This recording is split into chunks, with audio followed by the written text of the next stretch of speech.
ថ្ងៃទី2ខែវិច្ឆិកាឆ្នាំ2025ដែលត្រូវជាថ្ងៃកុរឈើយីនឆុងគ្នាជាមួយអ្នកដែលមានឆ្នាំម្សាញ់ធាតុមាសវ័យ25ឆ្នាំនិងម្សាញ់ធាតុដីវ័យ37ឆ្នាំល្អចំពោះអ្នកដែលត្រូវការធាតុឈើទឹកហើយនិងអ្នកដែលមានឆ្នាំខាលថោះហើយនិងមមែ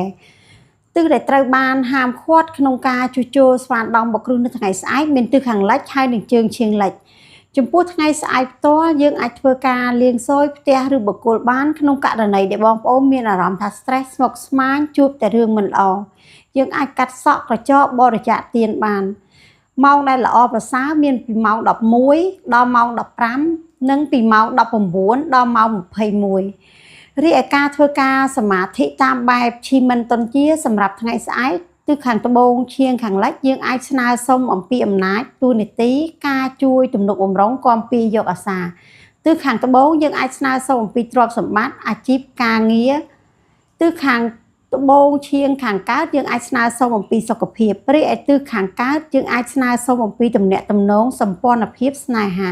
ក្នុងការធ្វើការសមាធិតាមបែបឈីមិនតុនជាគឺជាការបែរខ្នងទៅកាន់ទិសនីមួយៗធ្វើចិត្តឲ្យស្ងប់មโนដូចជាការពិតនៅការទទួលបាននៅធម៌ពលល្អដែលទិសនីមួយៗមានជូនពរសំណាងល្អសម្រាប់ថ្ងៃស្អែកផ្ទាល់អរគុណ